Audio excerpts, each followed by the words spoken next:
Bienvenidos al foro Next Educación. Vamos a hablar de despoblación. Esa es una cuestión que le cuesta mucho entrar en la agenda política, pero sí está en la agenda económica y en la agenda social, porque España es un país de desigualdades económicas, como sabemos, de desigualdades también de género, en la relación hombre-mujer, pero también de desigualdades territoriales. Saben ustedes que a partir de nuestra cátedra de despoblación y reto demográfico, tratamos recurrentemente sobre esta cuestión porque hay mucho que hacer. Hay mucho todavía terreno por recuperar y hoy queremos centrarlo en la comunidad de Castilla y León. Es una de las comunidades de las regiones geográficamente más grandes de Europa, pero con una población absolutamente dispersa, porque el entorno de los 2 millones de habitantes están sobre una población, sobre un territorio equivalente al de Portugal, incluso superior al de Portugal, con lo cual, fíjense, la situación en la que se encuentra. Y queremos hacerlo desde el punto de vista del análisis de la economía, de la gerencia de los hospitales y también de la reproducción, porque todos los elementos de la salud hemos visto que son vitales, son determinantes. En el estudio de percepción que hicimos de nuestra cátedra nos advertía que lo más preocupante en estos momentos es el retroceso de los servicios médicos y el retroceso de los servicios bancarios, porque no hay en muchos pueblos, como saben ustedes, cajero automático, a lo mejor a muchos kilómetros. Vamos a hacerlo en conversación con Óscar Iglesias. Bienvenido, ¿cómo está? Buenas tardes. Usted es economista. Sí. Está en Zamora. En Zamora. Hablaremos de Zamora, de toda esa área de ahí. Lo hacemos con Belén Gallegos. ¿Cómo está? Encantada, buenas También tardes. es economista, pero está en Valladolid en este caso. Eso es. Muy bien. Y lo hacemos con un médico, con el doctor Luis Rodríguez Tabernero. Es usted el director médico de las clínicas Vidas Recoletas. Eso. Vamos sobre esa cuestión. Primer elemento fundamental, el trabajo. Por tanto, la economía. Yo no sé, Óscar, desde el observatorio de Zamora, lleva usted 8 años ahí, también como gerente del hospital. ¿Qué divisa? ¿Qué ve? Bueno, Zamora además tiene una complejidad especial porque es una de las provincias más envejecidas de España. Sí. Y eso tiene una repercusión económica muy grande, ¿no? La despoblación, el envejecimiento y la falta de natalidad, ¿no? Que va todo un poco ligado. Y es cierto que la gente joven tiene que salir de Zamora, tiene que salir de sus pueblos, porque no tiene una posibilidad de futuro en la propia provincia, ¿no? Claro. Y eso hace que la gente no vuelva. Una vez que sale, no vuelve porque no tiene esa posibilidad de desarrollo, ¿no? Escuchábamos a algunos jóvenes de Castilla y León, se llaman en su organización, decir en Zamora que realmente la perspectiva es ir a estudiar a Salamanca, a Valladolid, donde sea, pero luego ya el siguiente paso es ir a trabajar a Madrid o a Barcelona o al extranjero. Muy difícil esa vuelta. Se diría que en esta despoblación que viene de décadas, de más de un siglo, en realidad, esas provincias, la mía también, la de Huesca, exportaron mano de obra sin cualificar y ahora exportan mano de obra cualificada, pero la siguen exportando. Esa es la realidad. Sí, esa es la realidad. La realidad es que no vuelven, ¿no? También los padres que han trabajado en esos pueblos que hoy están despoblados, que hay menos población, que están muy dispersos, es muy complicado, ¿no? Y que vuelvan. Y los propios padres son los que fomentan esas formaciones de los hijos para que no sufran las calamidades que han podido sufrir ellos o las formas de trabajo que han podido sufrir ellos en los pueblos, ¿no? Bueno, luego si le parece hablamos más de Zamora, porque estuve ahí recientemente. La Diputación organizó un concurso de emprendedores muy interesante a propósito de la economía senior, la economía de los mayores. Luego si le parece hablamos, pero quería saludar a Belén Gallegos.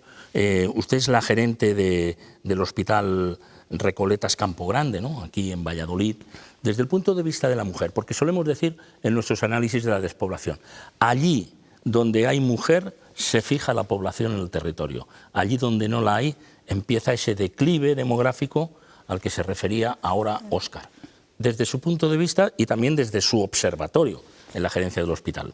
Bueno, yo creo que la mujer somos una pieza fundamental y clave ahora en el desarrollo de las sociedades y en la contribución a que tengamos sociedades con la educación de nuestros hijos, de consolidación de las familias, y por tanto yo creo que es algo que debemos de cuidar. Desde mi punto de vista y por la actividad que yo desarrollo, prácticamente más del 80% de la plantilla son mujeres. Es verdad que el sector sanitario es un sector que podemos considerar que está muy feminizado, y somos las que desarrollamos pues mayores responsabilidades dentro del sector, ¿no? Por otro lado, también creo, y durante esta pandemia, aprovechando que todo esto está reciente y sigue estando, ¿no?, porque está aquí, pues hemos visto, leí algunos anuncios recientemente que también me parecen interesantes de compartir, ¿no? Decían algo así como que el 73% de las mujeres, en algunas encuestas que hacían, habían tomado un poco el rol durante todo este tiempo de cuidadores de sus familias, ¿no? Y que al 60% una de las cuestiones que más le preocupaba era enfermar y no poder atender a los suyos. Todo esto, que lo hemos visto también desde el punto de vista de los hospitales, y entendiendo en ese papel un poco la mujer como la cuidadora de la salud de la familia, yo sí quiero reseñar la importancia que tiene la salud dentro de este ámbito y la importancia de que tenemos que aprender a cuidarnos a nosotros mismos para poder también cuidar a los demás. Y que de alguna manera tenemos que trabajar, y es una de las cuestiones que nosotros estamos llevando muy a cabo, en todo lo que tiene que ver con la educación sanitaria, la salud de la mujer en este caso, y que no debemos de abandonar todo lo que tiene que ver con las revisiones médicas, porque necesitamos, creo que, sociedades fuertes, bien consolidadas. La mujer tiene un papel fundamental y creo que somos la contribución a que en este problema tan global que tenemos ahora de despoblación, pero que yo creo que es despoblación, se suma ese declive demográfico, esa falta de natalidad, esas jubilaciones anticipadas, esa falta de asentamiento en los entornos rurales, pues por la reconversión, ¿no?, de los sectores bancarios, de las telefónicas, que ha llevado un poco a esa situación, y bueno, se une la dispersión que, como bien decías, tenemos en la comunidad.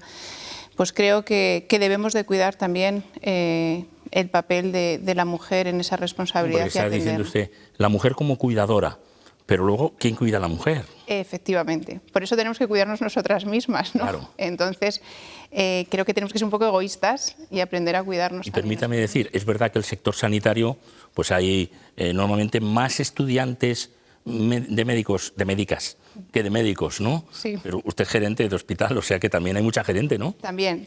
Bueno. Bueno, nosotros, yo trabajo en un grupo hospitalario donde somos más de 1.800 personas y casi el 80% de la plantilla son mujeres, y los puestos directivos en un alto porcentaje están representados por mujeres. Bueno, deberían tomar nota muchas empresas en toda España de esa cuestión. Pues sin duda. Y de esos porcentajes, ¿no? Sin duda. Y de esos porcentajes. Doctor, vamos a hablar precisamente del fomento de la natalidad, ¿no? Yo leí el otro día una declaración suya en que decía: la natalidad es una necesidad social en Castilla y León. ¿Qué quiere decir con eso? Bueno, yo quiero decir que si ya es necesaria en toda España, ¿vale?, porque sabemos que en toda España ahora mismo la tasa de reposición, que es el número de hijos por mujer, debería de ser de 2, teníamos una tasa de reposición de 1,4. Y bajando, ¿no? Y bajando, que con la pandemia posiblemente, sobre todo los primeros 3 meses, hemos visto que hasta un 23%, ha habido un 23% menos de nacimientos que en el mismo trimestre del año anterior. O sea, en los 3 meses de la pandemia, que pensábamos que las parejas en casa iba a haber un baby boom, pues ha sido todo lo contrario, ha caído un 23%. Ese es un dato muy interesante, ¿eh? Muy interesante, porque yo creo que las situaciones de incertidumbre no es lo mismo ahora que en otros, con el famoso apagón, que comparaban con el apagón de Nueva York y que hubo un baby boom. Bueno, pero en aquel momento ni las situaciones sociales, ni el miedo que generó la pandemia, ni la situación económica era la que hemos tenido en este trimestre, en el año de pandemia. Pero bueno, centrándonos en el tema de la natalidad, yo creo que lo que está claro es que si no ponemos remedio a la falta de nacimiento de niños, está claro que pues todo lo que supone para el futuro, la sociedad lo va a pagar, no va a haber quien pague las pensiones, no va a haber quien retome los negocios, quien siga con las actividades. Y bueno, pues yo creo que a nivel político, pues aunque es verdad que este tema va entrando en agenda, pero yo creo que hay muchas cosas, sobre todo a nivel, por ejemplo, de técnicas de reproducción asistida, que se está fomentando poco. Cuando hay algún estudio que dice que cada euro que se invierta en técnicas de reproducción asistida, al Estado le puede revertir casi 5 euros en todo lo que genera el nacimiento nacimiento de un niño. Vamos a fijar la posición sobre eso, porque normalmente resumimos, ¿no? Y cuando decimos despoblación y queremos englobar todo, pero si vamos al microscopio, y no hace falta que sea de mucho aumento, vemos que por una parte la despoblación, gente que se va, pero por otra parte hay un declive demográfico o, como decía Óscar Iglesias antes, un envejecimiento progresivo que lleva a ese declive demográfico, ¿no? Hoy día en España la provincia de León, la provincia de Ourense y la provincia de Zamora, ahí en esas tres hay mayor número de personas mayores de 75 años que menores de 25 años. Y eso es dramático. Claro. Esa ya no es una pirámide de edad, pues un cuerpo geométrico extraño, porque en la pirámide la base es más ancha que la cúspide, ¿no? Eso es determinante. Totalmente. Y bueno, es verdad, sí, también no es cuestión de obligar a que las mujeres tengan hijos a la fuerza, ¿no? Pero lo que sí que tenemos que tratar es de que aquellas parejas que de verdad quieran tener un hijo lo puedan tener. Y en esa política social, sobre todo a nivel médico, que es un poco a lo que a mí me toca, es que hay que facilitar el acceso a los tratamientos modernos, las técnicas de reproducción asistida, que puedan estar a su alcance. Yo creo que eso es fundamental, sin entrar en otro tipo de políticas sanitarias. Porque antes, cuando hablamos de reproducción asistida, permítame decirlo, de una manera llana, parecía que eran como casos extraños. Exacto. Y ahora es algo muy común, ¿no? Muy común. Díganos algo de porcentajes para orientarnos sobre esa cuestión. Bueno, en general, más o menos en la población general, 1 de cada 6 parejas, más o menos un 15%, tiene problemas de fertilidad.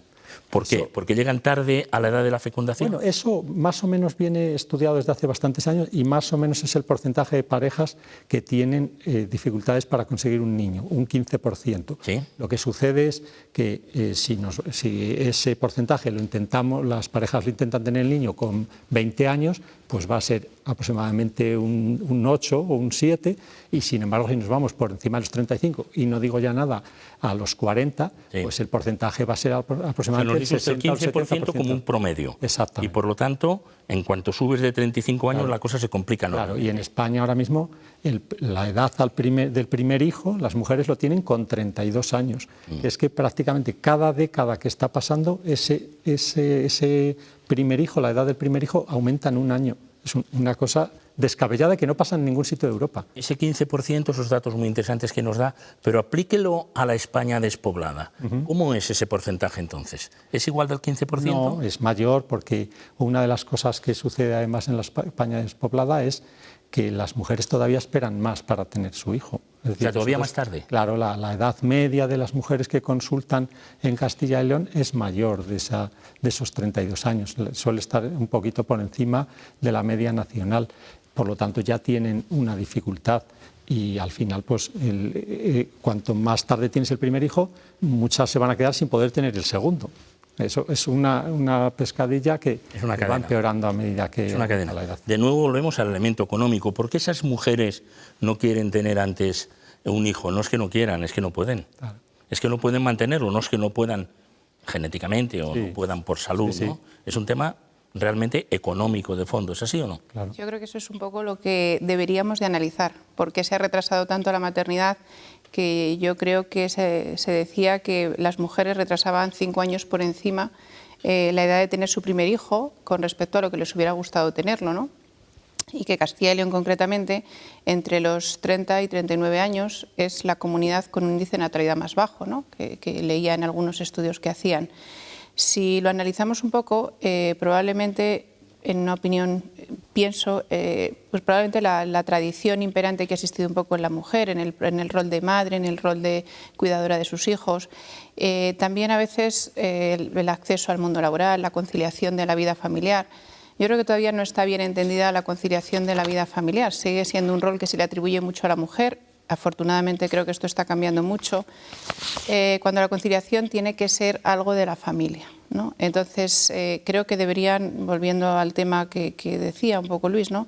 de los gobiernos, de cómo se tiene que influir en todo esto y que hay muchas cosas por hacer, creo que se debería de alguna manera apoyar al acceso de la mujer al trabajo, a la conciliación de la vida laboral, el respeto a poder desarrollar puestos directivos sin que él te penalice por el hecho de querer ser madre, ¿no? Que puedas desarrollar una carrera profesional en las mismas condiciones que cualquier hombre. Entonces yo creo que eso, que se ha avanzado mucho, insisto, todavía le queda un recorrido que deberíamos todos de tenerlo en cuenta, ¿no? Pues fíjese, vamos de ese extremo, de la natalidad, vamos a la silver economy. Que decía, la población es cada vez más envejecida. Sí. Usted subrayaba, en general de Castilla y León, pero particularmente de Zamora. Lo acabo de también extender al caso de León, al caso de Ourense, a otras provincias. Y ahí hay posibilidades de generar algo nuevo, ¿no? Usted está entre las personas que piensan esto en Zamora, unos desde el ámbito sanitario, desde la gerencia, en su caso, de un hospital. Nos consta que la Diputación Provincial también, seguro, me imagino que los alcaldes, he tenido oportunidad de hablar con alguno. ¿Qué ven? ¿Qué posibilidades le ven? A ver, yo pienso que Zamora está muy implicada por lo que le corresponde, ¿no? Tiene una implicación grande en que ese envejecimiento, entenderlo como una oportunidad, porque hay que entenderlo como tal, porque si no entramos en depresión, o sea, entramos en bucle, sí. falta de despoblación, envejecimiento, falta Para natalidad. diagnósticos catastrofistas ya hay Pues muchos. no. Entonces, ese concepto de silver economy que a mí me parece muy interesante, ¿no? Sobre todo por lo que significa, que es esa economía plateada, esa economía de las canas, sí, ¿no? sí. Que llaman. Y es ese grupo poblacional de mayores de 50 años que, si se fomenta hacia ese grupo poblacional la economía, y que afecta a muchos sectores, porque afecta pues, telecomunicaciones, financiero, inmobiliario, sanitario, farmacéutico, eso también va a hacer que la gente se fije en poblaciones o en provincias como Zamora. Sí. Zamora pretende ser pues una provincia de desarrollo de servicios e industria hacia la tercera edad. Y cuando hablo de tercera edad, o sea, hablar de 50 años a lo mejor es mucho, pero... Sí, pero puede sorprender. Antes pensábamos que una persona 60 años ya era tercera edad. Hoy no es tercera edad. No, porque además el perfil de ese concepto silver economy es gente, bueno, pues que tiene un poder adquisitivo medio alto, tiene tiempo de poder hacer más cosas, de lo que no podía hacer lo quiere hacer ahora, le gusta cuidarse, le gusta vivir bien, comer bien, hacer deporte, el ocio. Y hay una parte, por la parte que a nosotros nos toca de sanidad, por tratar de enfocarlo hacia lo nuestro, bueno, pues nosotros nos dedicamos a la salud, pero es muy importante también el concepto bienestar, porque el reto para mí no es la longevidad, que es verdad que cada vez es mayor, sino ser más longevo, pero llegar bien, porque si no sería un desastre, ¿no? Y la posibilidad de vivir mejor, ¿no? Exacto. Durante mucho tiempo. Usted es responsable también de una clínica en Ponferrada. No sé si aprecia diferencias entonces entre Zamora y El Bierzo. Hay diferencia. Hay diferencia. Zamora es una provincia muy dispersa, de pueblos muy pequeñitos. De hecho, ya solamente por población, Ponferrada, lo que es El Bierzo, tiene más población que la propia provincia de Zamora. La ciudad de Zamora como capital tiene 61.000 habitantes, que ha perdido, desde el año 2008, ha perdido 5.700 habitantes, que eso sobre 65.000 es un porcentaje enorme, ¿no? Tremendo. Porque no solamente existe despoblación en el ámbito rural, también existe despoblación en las capitales, que eso es más preocupante todavía. Sí, déjeme decir, hay 27 capitales de provincia en España que pierden población. Sí. Pero capitales de provincia, que le llama mucho la atención. Bueno, pues hay gente que a lo mejor hace el recorrido de ir desde un pueblo hasta la cabecera comarcal o hasta la capital. Pero hay otros que a la misma hora, o ellos mismos al cabo de un tiempo después, se van hacia una gran capital en esa locura que tenemos, con la cual el 80% de los ciudadanos de España vivimos en solo el 15% del territorio. Y esto es un despropósito desde el punto de vista del equilibrio, del desequilibrio territorial de España. Sí, eso es así. En Zamora, por ejemplo, el 75% de los pueblos están en riesgo de despoblación total. El 75% de los pueblos. Y eso repercute sobre la capital. Y en cuanto al Bierzo, se ve otra vitalidad.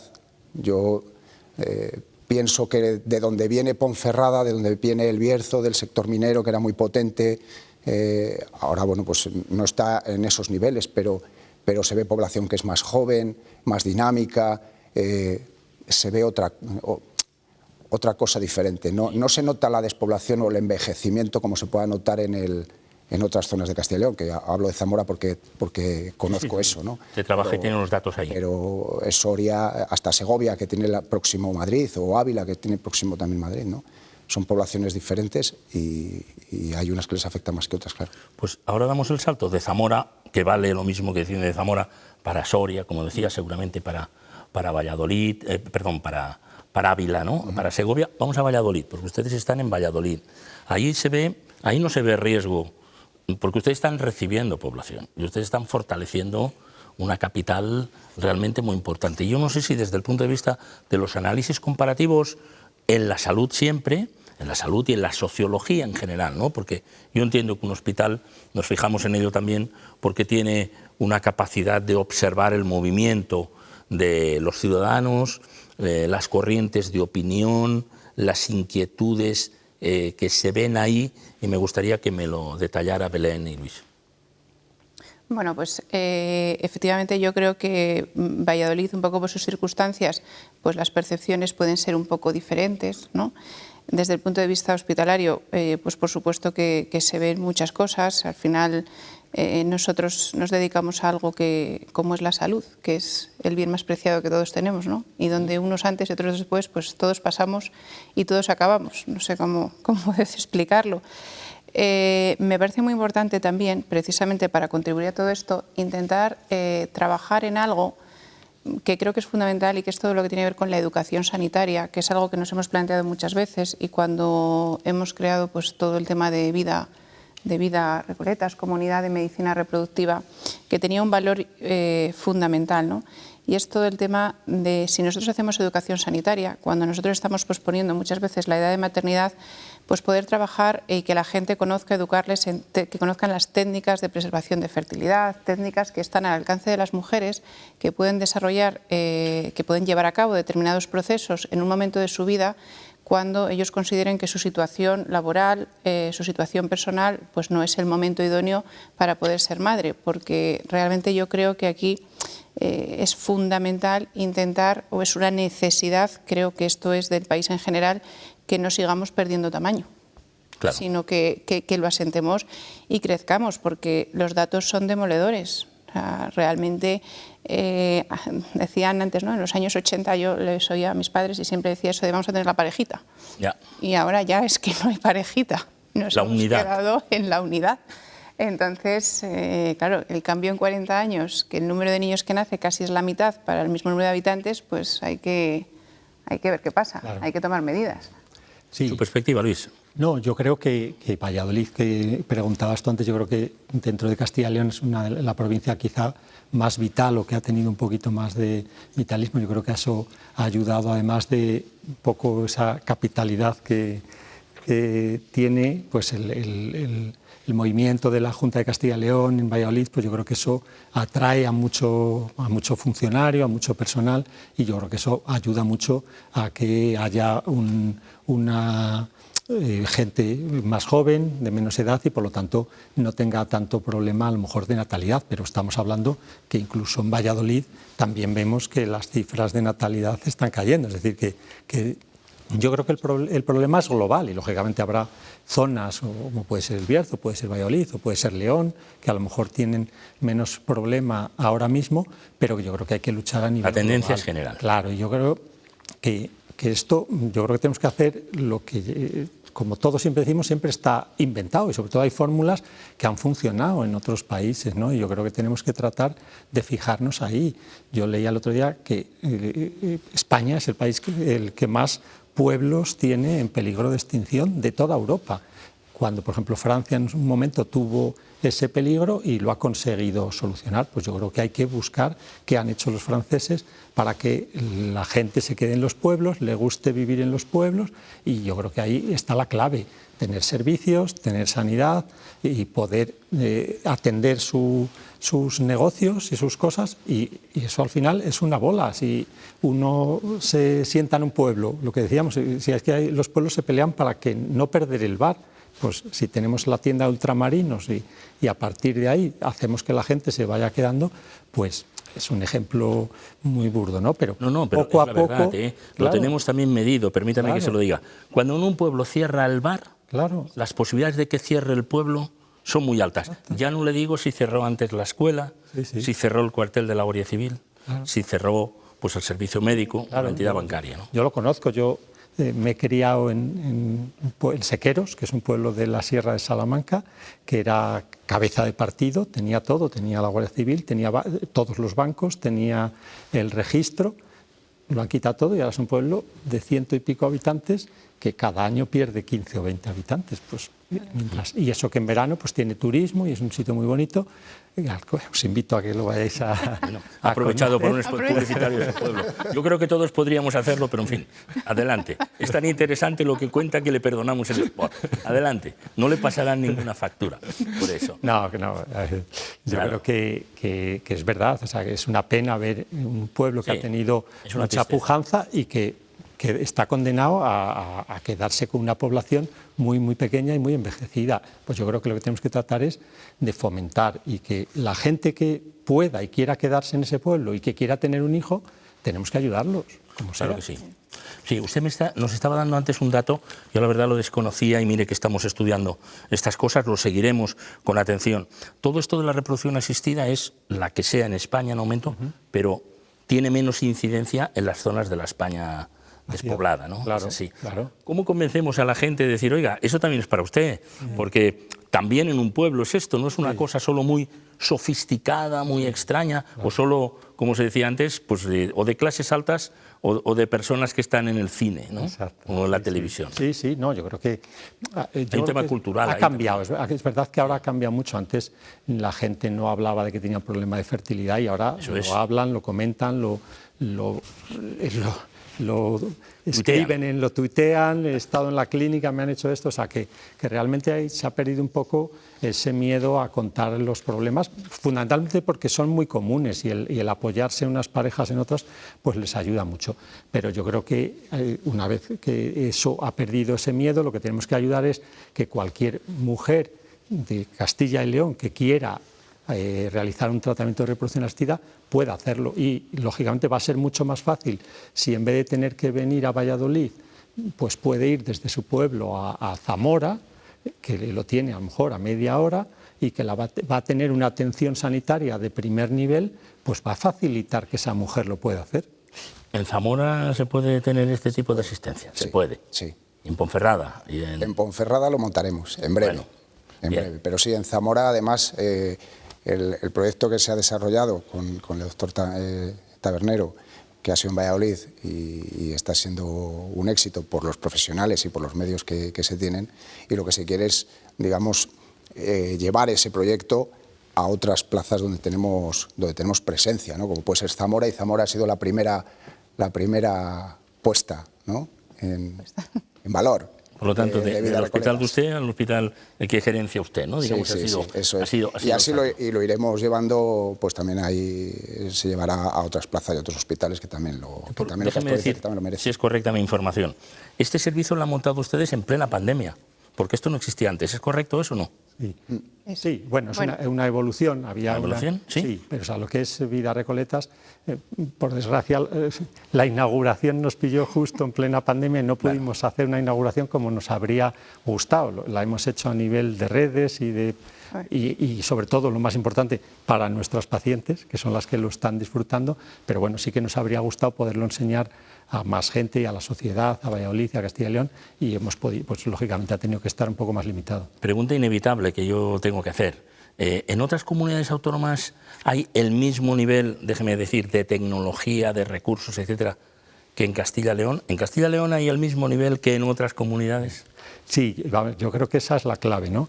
Esa, lo que nosotros podemos decir, España es posiblemente el de los 3-4 países donde mejor nivel tiene la reproducción asistida, ¿vale? Sí. Eso es algo, de hecho, hay turismo reproductivo, francesas, italianas y mujeres de otros muchos países que vienen a España a hacer los tratamientos de reproducción asistida por la solvencia y la calidad científica de las clínicas españolas. Y lo que sí que nuestro objetivo era que Castilla y León y en concreto Vida Recoletas estuviera al nivel de cualquiera de las clínicas de reproducción asistida que pueda tener cualquier mujer en Barcelona, en Madrid o en cualquier país de Europa.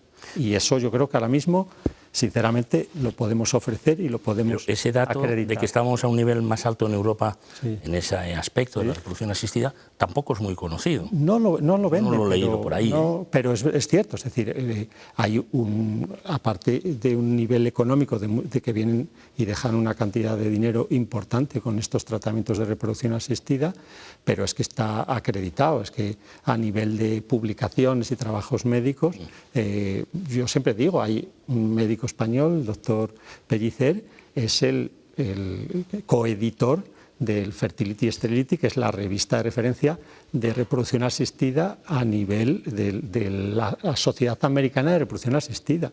O sea, es el editor jefe. Eso no se cuenta tampoco. Pues he aquí un ejemplo práctico, no sé si es exagerar, que como por la vía de la salud, en particular, se puede animar también a un tipo de, si me permiten decirlo, que espero que no sea una frivolidad, de un cierto turismo especial, porque hay gente que viene por el turismo médico a España, Sí. igual que también se hace a otros países, como saben muy bien en Houston, y como saben en otras capitales, digamos, del mundo, reconocidas a lo mejor, ¿no?, por la calidad de sus hospitales. Mira por dónde, por ahí también tenemos una vía de trabajo y de recuperación, ¿no?, Sin de la duda. economía. Claro, yo pienso que la sanidad es un dinamizador de la economía.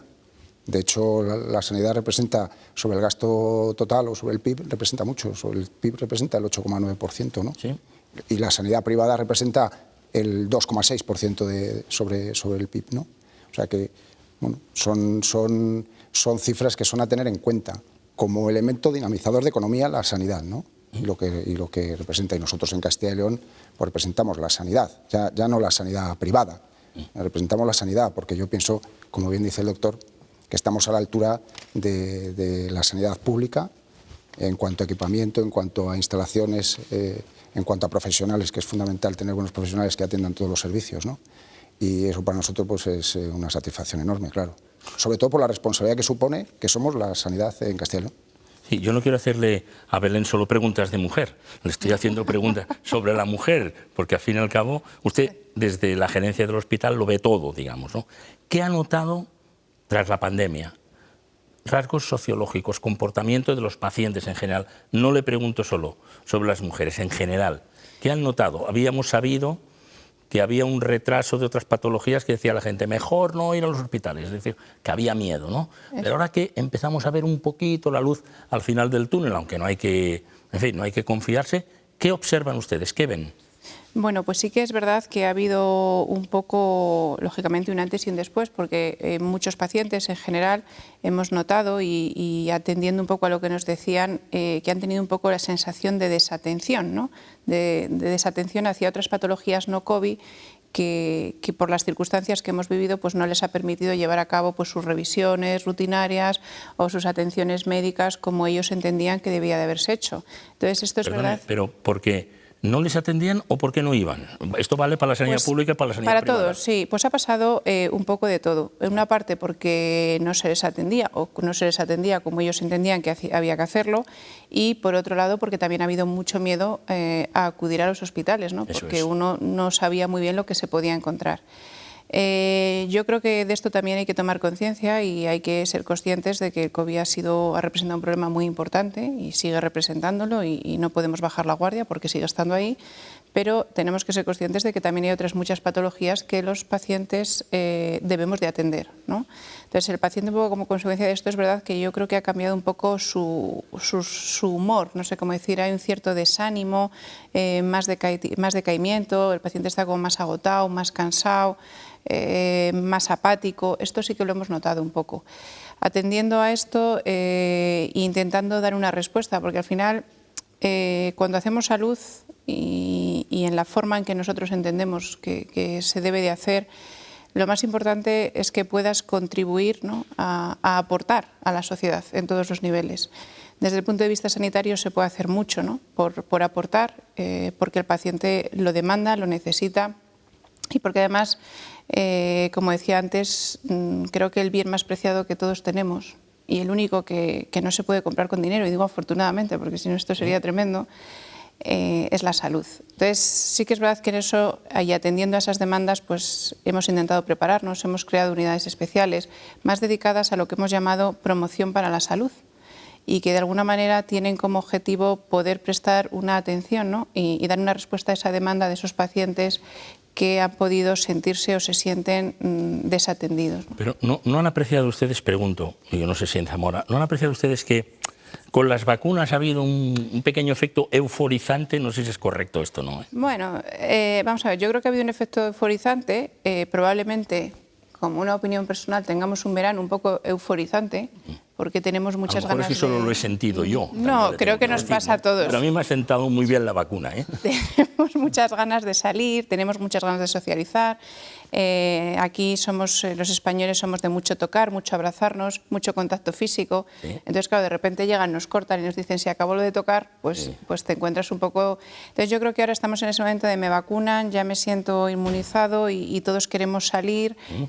Bueno, yo oía, ¿no? Y decían que incluso en Valladolid, en Madrid, en todas las ciudades, costaba hasta encontrar sitio para cenar en un restaurante, ¿no? Bueno, sí, claro. Porque la gente está eufórica, quiere salir, tiene ganas de socializar, de vivir. Entonces, yo creo que nos vamos a encontrar... Recuperar un poquito el tiempo perdido, ¿verdad? Habrá un tiempo de esos donde no nos vamos a ocupar tanto de la posibilidad de decir, oye, si lo necesito, si tengo que hacer, si no voy a vivir. ¿Sí? Y luego ya pues pensamos lo que venga. También, ¿y en Zamora también ha pasado? Tengo un poco esa sensación, sí, ¿no? Sí. Yo, ese parón que tuvimos el año pasado por estas fechas, bueno, sí, había parón. La había. Pero la gente tenía miedo, teníamos miedo todos por esa incertidumbre, porque no sabías, no querías moverte de tu casa, ¿no? Y mucho menos ir a un hospital, aunque me doliera algo, ya se pasará. Sí. Y a día de hoy, pues efectivamente el efecto vacuna yo creo que nos viene reanimado, ¿eh? Y eso se ve y se nota en las consultas de los hospitales. La gente pues vuelve otra vez al hospital, vuelve a preocuparse por su salud, por su bienestar, por la prevención. Bueno, yo pienso que sí que se está produciendo un cambio a la normalidad. Ahora. Cuidado, ¿eh? Y no sé si en la consulta del doctor usted lo ve. Sí, claro, nosotros por desgracia sufrimos mucho porque en los primeros meses de la pandemia pues hubo que cerrar. Muchas mujeres que en ese momento estaban haciendo tratamientos de reproducción asistida, hubo que parar los tratamientos porque, ¿sí? Porque en aquel momento hubo como una especie de alerta, es decir, bueno, cuidado, no ya porque el COVID pueda afectar a la mujer, sino porque tampoco se sabía qué efectos podía tener sobre los recién nacidos, sobre los niños. Entonces, las recomendaciones iniciales fue intentar que no transferir embriones para que no hubiera riesgo de que pudiera haber alguna patología sobre los recién nacidos. Eso hizo que, aparte que los hospitales públicos cerraron como consecuencia de que todo el mundo fue a las plantas COVID, y al final pues ahí se ha perdido un porcentaje de natalidad de esta que generan las técnicas de reproducción asistida importante, que va a costar recuperar, pero es verdad que ahora sí que hemos visto que entre las que habían retrasado su maternidad más las que han venido, pues ahora ha habido un aumento de la demanda que está haciendo que estemos trabajando a tope, porque sí que tenemos ahora mucha demanda y es algo que he hablado con todos los compañeros de otros centros, tanto públicos como privados, lo están notando en toda España. Vamos a entrar en la última parte de nuestra conversación y vamos a hacerlo con perspectivas de futuro, a ver qué recomienda cada uno o qué observa o qué le gustaría que sucediera para que aquí hubiera una recuperación de todos estos problemas de fondo que tenemos ahí, que son muchos, en la España despoblada, pero ¿dónde colocarían el acento, en qué punto o en qué varios puntos para que esto empiece a tener un poquito de recuperación en serio? No solamente en las declaraciones, que ya llegan, porque antes no había ni declaraciones, nadie hablaba de esto, pero por lo menos pasemos de las declaraciones a la práctica. ¿Qué tendría que suceder, Óscar? Hombre, yo, y centrándome en la parte de Zamora como despoblación, envejecimiento... Sí, es un ejemplo, un laboratorio perfecto. Perfecto. Yo creo que hay que fomentar con reducciones, con una fiscalidad mucho más diferenciada. Sí.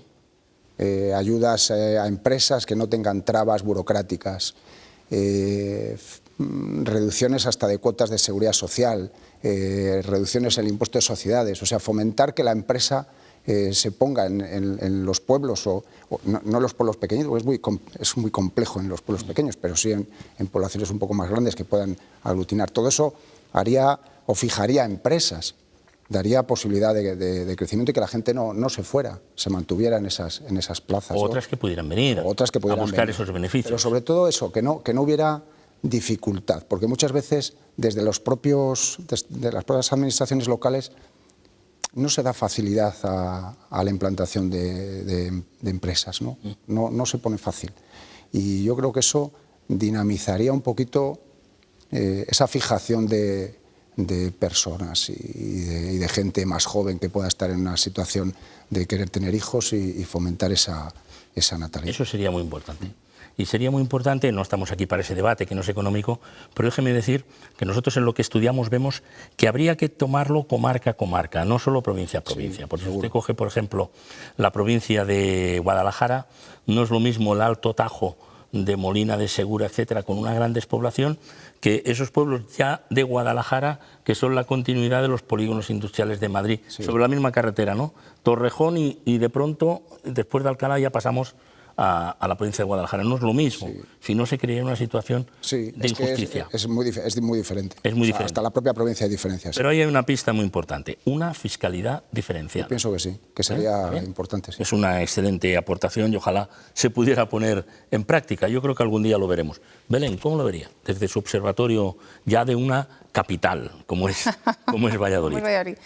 Bueno, yo creo que al final, y hablando de la despoblación que tenemos y unido a todo el cóctel de situaciones que conllevan a que tengamos pues una despoblación tan amplia, lo que hablábamos de declive demográfico, falta de fijar población, falta de servicios, creo que al final es fundamental intentar incrementar la natalidad y no perder tamaño.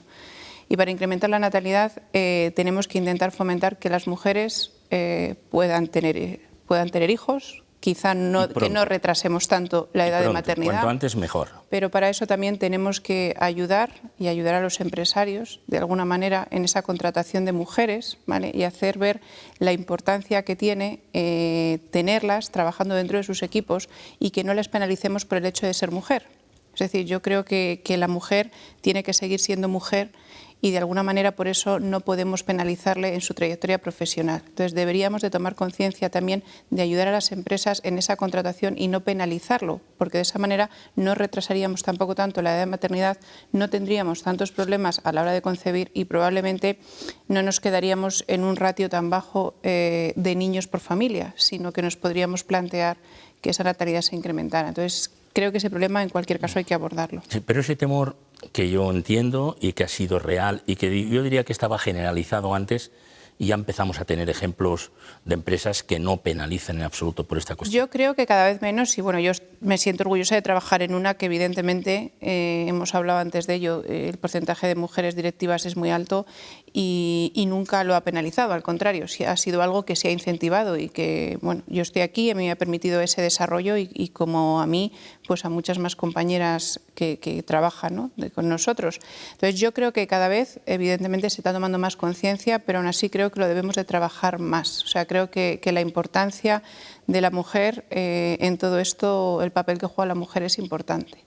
También con el COVID hemos visto, y de esto un poco en el asentamiento, uno de los efectos que ha tenido es que se ha dado una cierta visibilidad a sectores rurales que, digamos, estaban un poco apagados, pero que tenemos que darles las gracias, porque gracias al sector agrícola, al sector ganadero, la alimentación ha llegado a los supermercados y todos hemos comido y nunca nos ha faltado. La España urbana mira, espero, con mirada de agradecimiento a la España rural de una manera que antes del COVID la veía solo como para el fin de semana en el mejor de los casos. Eso es. Entonces me parece, y yo desde aquí también lo agradezco y lo reconozco porque creo que ha habido mucha gente trabajando para que todos los demás pudiéramos seguir comiendo, que les teníamos un poco más abandonados, pero que gracias a ello ahora se ha dado visibilidad. Y aprovechemos también ese tirón de mucha gente ahora que ha buscado ese bienestar, ya no solo sanitario, sino ese bienestar social, ¿no? Y se ha planteado, se han incrementado, yo creo que las ventas de las casas en los pueblos, o por lo menos... La búsqueda, por lo menos. La búsqueda, efectivamente. Por lo menos la búsqueda. No, es un índice de Google. Sí. Se disparó el buscar casa en el pueblo, Eso casa con parcela, es cierto. Entonces, bueno, pues por lo menos aprovechemos que puede haber más gente orientada a orientarse o a fijarse, a sentarse en un entorno rural para intentar facilitar y nos hagamos todos la pregunta de, oye, ¿de qué manera podemos conseguir fijar esa población que hoy tenemos una oportunidad de que vuelvan? Y a lo mejor hacemos ese análisis y nos damos cuenta de cómo o qué cosas podemos hacer para intentar que eso se produzca, ¿no? Es que las personas buscamos la salud, y antes también, pero no de una manera tan manifiesta como ahora, ¿no? Sin duda. El profesor Manuel Castells, que es un gran sociólogo mundial, que ahora es temporalmente, como él dice, temporalmente, ministro de Universidades en España, dice, la salud ha pasado a ser la infraestructura básica de nuestra vida. Y yo creo que tiene toda la razón. Toda la razón, toda la razón. Es decir, de hecho, la salud es en sí misma es una necesidad social. Es decir, si queremos tener Pero ahora sociedades reconocida, consolidadas, sociedades fuertes, sociedades que evolucionen, sociedades que creen entornos saludables, necesitamos trabajar en la salud y por y para la salud. O sea, necesitamos hacerlo. Insisto, lo decía antes, es el bien más preciado que tenemos. Doctor. Bueno, yo creo que eso es muy complicado, pero yo apuntaría un poco en la línea que decía Belén, que gracias a la pandemia que se han redescubierto los pueblos, yo creo que no a lo mejor, como decía antes Óscar, el pueblo pequeñito que a lo mejor no tiene servicios, pero sí lo bien que en determinados pueblos que tienen servicios se puede vivir, se puede teletrabajar. Yo creo que es una oportunidad importante que puede hacer que muchos jóvenes puedan quedarse en esos pueblos desarrollando su labor, aunque tengan que ir 1 o 2 veces a Madrid. Bueno, desde Valladolid, gracias al AVE, o desde León, pues es algo muy factible, ¿no? Y el resto de la semana puedes vivir y puedes aprovechar para tener tu vida y criar a tus hijos en un entorno, desde luego yo creo, mucho más amigable que lo que puede ser vivir en Madrid, ¿no? Pero es verdad que yo también digo que a los madrileños luego tienen síndrome de Estocolmo y les gusta un poco vivir allí los atascos. No, pero fíjense, perdone, fíjense cómo ustedes, donde están situados, en la gerencia de un hospital o en la dirección de un proyecto como el que está usted, ¿no? Lo notarán antes que el propio padrón municipal. Claro. Porque las personas que vienen lo primero que harán será, si lo necesitan, claro, ir al médico, llevar al niño al médico, la mujer que va a la revisión, lo que sea. Y luego ya se empadronarán. O sea que probablemente ustedes serán testigos de que eso es cierto y no solamente es, pues como se suele decir, una leyenda urbana o una intención, ¿no? Claro. Disculpe. Sí, no, nada. Yo creo que otro punto clave, que hoy en día a lo mejor genera recelo, pero yo creo que solo con lo que van a hacer en Castilla y León va a ser difícil recuperar. Yo creo que tenemos que fomentar que haya una inmigración. Si es que con el problema que tenemos, que muchas veces no sabemos ni dónde llevar a los inmigrantes, pero a Castilla y León tampoco vienen ellos. Sí. Es decir, tenemos que ser capaces de ofrecer un futuro incluso a los inmigrantes, porque eso va a ser una población que en el futuro va a ser muy importante. Y luego yo creo, y ya como tercer punto, yo creo que es clave establecer unas políticas de apoyo a la natalidad, de una baja maternal remunerada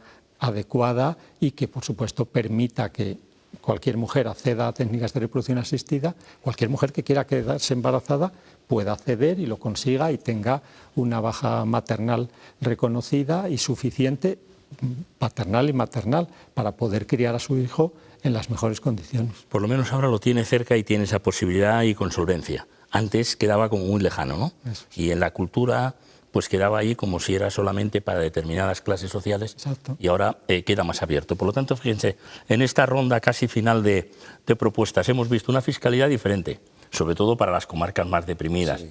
Estamos viendo o una fiscalidad o un estímulo desde el punto de vista también económico para las familias y para la maternidad, porque muchas veces se subleva uno. Resulta que el que tiene unos cuantos hijos hace una declaración de la renta, digo, de compañeros que muchas veces están en la misma empresa y con el mismo salario, y sale casi más beneficiado el que no tiene hijos, lo cual me parece que es impresentable, ¿no? La desgravación por hijo es casi de risa, o sea, es una cosa un poco... Para chupetes. Sí. Un poco más, ¿no? Un poco más, ¿no? Un poco más, esa es la verdad. Muy bien, pues vamos a concluir. Me ha resultado muy interesante porque decimos grandes cosas sobre la despoblación, grandes análisis, nosotros lo estudiamos, compartimos los estudios con otras personas, se hacen cosas muy interesantes, creo que hemos superado ya la política del lamento, lo cual es muy positivo, estamos en la política del diagnóstico, pero hemos querido en este foro Next Educación llevarlo a un terreno concreto, en este caso a Castilla y León, que tiene todos los argumentos necesarios, ¿no?, para que sea un gran laboratorio, ¿no?, para analizar, para observar la despoblación, pero también para laboratorio de generar propuestas, igual que lo están haciendo en el caso de Zamora, con emprendedores que piensen solo en economía para mayores, que eso yo creo que es una opción fantástica, ¿no? Sí, sí, a mí sí me lo parece. Además que hay una implicación con la Diputación, hay instituciones como puede ser Caja Rural de Zamora, que ya lo llevan el nombre, ¿no? Sí. Con su fundación. Sí, pero hay otras cajas rurales que no lo hacen, con perdón. Sí, no es cierto. Yo no tengo nada que ver con la Caja Rural de Zamora. Es cierto, pero es verdad. Pero ahí hay una implicación, grande de esas instituciones, ¿no? Claro. Y eso, bueno, pues hace que por lo menos esté trabajando en esa dirección, que es importante. Por tanto, son puntos de esperanza. Para concluir, doctor y Belén, ¿algo más que podamos hacer? ¿Qué podemos hacer para sacar esta gran asignatura adelante? Porque decíamos, hay desigualdad económica, hay desigualdad de género, pero hay desigualdad territorial. Y cualquier idea que pueda ayudar en la línea de lo que está viniendo, ¿no?, de las grandes decisiones gubernamentales que esperemos que se concreten en el territorio, por ejemplo, en el caso de la natalidad, ¿qué más podemos hacer? Bueno, yo creo que hay que apoyarla, o sea, es la clave y sobre todo hay que informar mucho también a las mujeres. Yo creo que es clave que las mujeres sepan que la edad es el factor que más condiciona las probabilidades de poder tener una gestación y que si una mujer está segura que ella dentro de su rol de vida quiere tener un hijo y ve que se le va pasando por determinadas circunstancias la edad. El reloj biológico se la come. Llega a los 35 años y no ha tenido ese hijo, pues tiene que plantearse que o bien lo tiene o bien debería hacer, por ejemplo, una vitrificación de sus óvulos para poder ser madre en el futuro, porque si no es muy probable que no lo vaya a ser o que al menos no vaya a tener todos los hijos que le hubiera gustado tener. Belén, última intervención. Bueno, yo voy un poco en la línea de lo que dice Luis, porque creo que es un poco la base, pero para poder hacer eso creo que nos falta un poco de educación sanitaria global. Creo que es algo que se debería de trabajar en todos los términos, porque probablemente muchas mujeres les pueda faltar información, ¿no?, de estas técnicas o de qué pueden hacer si me planteo o si no es mi momento profesional pero no quiero renunciar a ser madre, por qué me tengo que ver con 40 años y a lo mejor resulta que tengo que tener un hijo cuando yo quería tener 2. Entonces yo creo que también trabajar el tema de la educación sanitaria y sobre todo tomar conciencia plena. Es decir, que yo creo que la tenemos, pero solo con tenerla no vale. Creo que tenemos que materializarlo en propuestas que realmente sean viables, que se puedan llevar a cabo y tenemos que ponerlas en práctica. Porque si no, nos podemos cansar a hablar, como en casi todos los proyectos, como digo yo, podemos debatirlo, pero debemos de dar los pasos necesarios. Hay que pasar a la acción, hay que pasar a la acción. Pues ha sido enormemente interesante. Doctor, Luis, muchas gracias. Belén, gracias. Un placer que estuviera aquí. Muchas Óscar, gracias por sus aportaciones. Y aquí concluimos el foro Next Educación. Volveremos sobre este asunto, pero siempre con esa idea de encontrar soluciones inteligentes, porque el tiempo de quejarse y decir lo mal que está todo ya pasó. Buscamos soluciones inteligentes. Gracias por seguir el foro Next Educación.